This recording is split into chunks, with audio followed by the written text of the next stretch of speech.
I don't care who you are, life is going to knock you down. Listen to me, many of you right now, life's got you up against the rope, and you got to do me a favor. Like, you can't give up, you can't give in. Pain is temporary.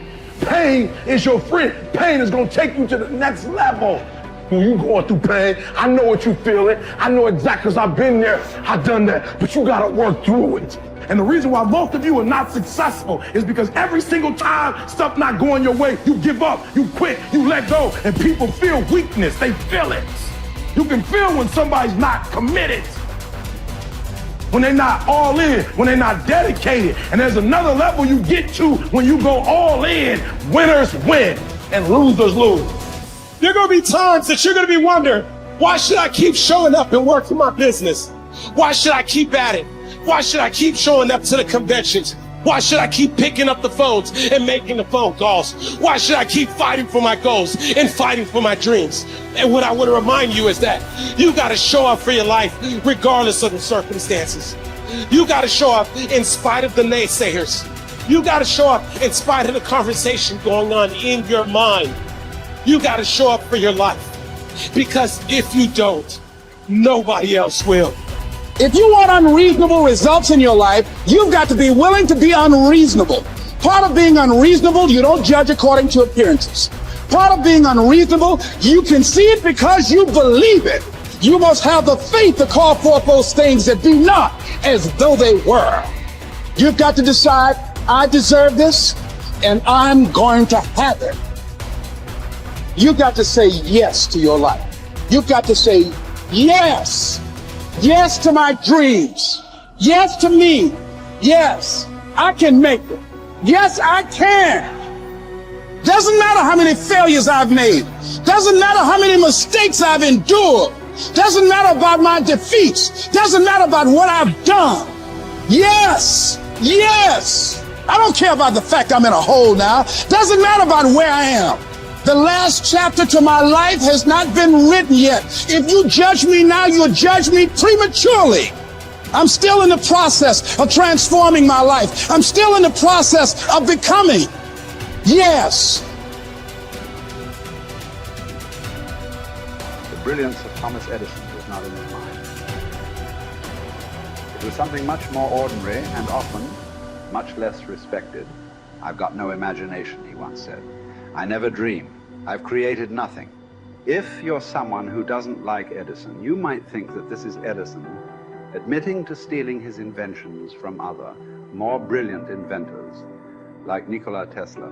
Not quite, but he did readily concede that most of the credit belonged to something other than his brain. The genius hangs around his laboratory day and night, Edison said. If anything happens, he's there to catch it. If he wasn't, it might happen just the same. Only it would never be his. What he's talking about is showing up. The incredible, underrated power of clocking in every day, putting your ass in the seat, and the luck this seems to inevitably produce. Edison lived in his laboratory and never missed a day. Like Gehrig, even when he was sick, when he was tired, or when visited by tragedy or disaster. The modern conveniences we can trace to his lab then owe far more to his body than his brain, to the compounding power of consistency rather than sheer brilliance. It wasn't about inspiration. It was about getting to work, show up and try. Get on the treadmill, pick up the violin, script out some sequence, reach out to some clients, read some reports, lift a couple weights, jog 1 mile, cross one thing off the to-do list, chase down a lead. It doesn't matter what it is. All aspects of our life benefit from this circumscribed kind of thinking. Just as long as you do something every day, that is the important thing. Show up. When you're tired, when you don't have to, even if you have an excuse, even if you're busy, even if you won't get recognized for it, even if it's been kicking your ass lately, once something is done, you can build on it. Once you get started, momentum can grow. When you show up, you can get lucky. Is this still hard? Yes.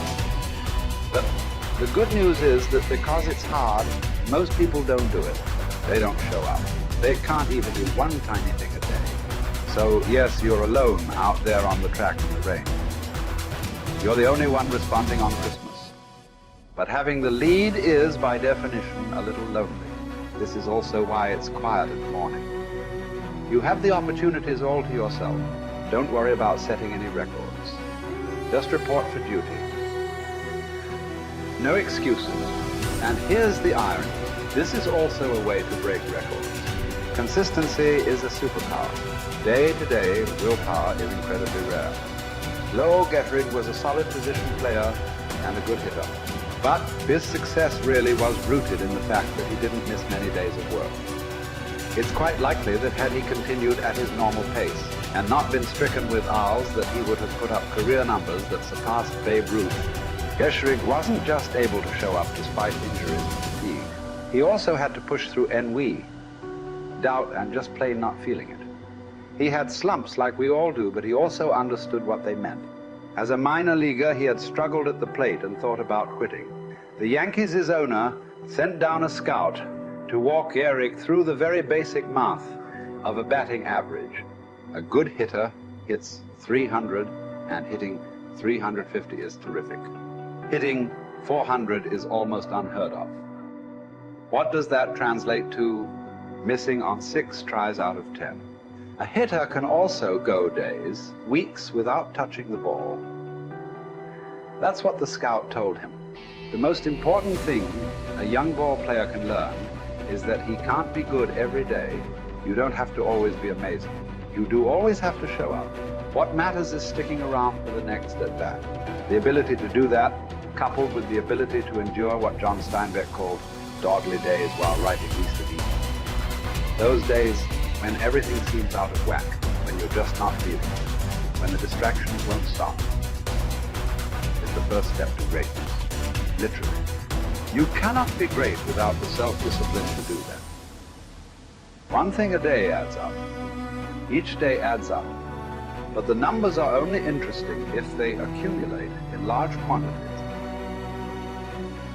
You guys that are just getting started, you're not going to start right here. You're going to start down there. Probably in another city, another town. I grew up in Lake Charles, Louisiana, no money, raised by a single mother. I was in debt at 25 years old. First thing that I had to do in my life was not learn a new skill. First thing I had to do to get my life moving in the right direction was self-development. It is vital. It was vital for me that I improved myself and I could start depending upon me. I had to show up every day with some rituals, some disciplines, and start getting myself to trust me, not trust others, but trust myself to do the right thing every day. One of the things that I started doing was beating the sun up every morning. I'm going to beat that sun up every morning so that I have the discipline and the control over my life. So I knew, hey, before that thing pops, I'm going to pop. I'm going to get out of bed, depend on myself, get up at the same time every day. And for me, that time, regardless of where I was beat that sun up. No matter where I am, I'm going to beat that thing up. So it gives me a sense of control over my own life. Second thing, I had to start cleaning up my life and my friends and my environment. When I was younger, between 15 and 25, I was doing crazy stuff in my life. Wasting my weekends. I have the saying, weekends are for the weak. I was drinking, fooling around with a bunch of bad things, bad people. At 25 years old, I cleaned it all up. Quit going to those places. Quit hanging out with people that did not have ethics and discipline in their life. I wanted to build something in my life. I wanted to become someone. And to do that, to become someone in the eyes of the world, just beating that sun up every morning gives me the sense of accomplishment, that I did what I said I was going to do, that I woke up when I said I would wake up, and I start building respect for myself, start believing in myself so that I can go out into the world. And maybe today when I go into this meeting that I'm dressed for, they'll believe in me as much as I believe in me, and that'll show up in a contract, a deal, maybe even some money.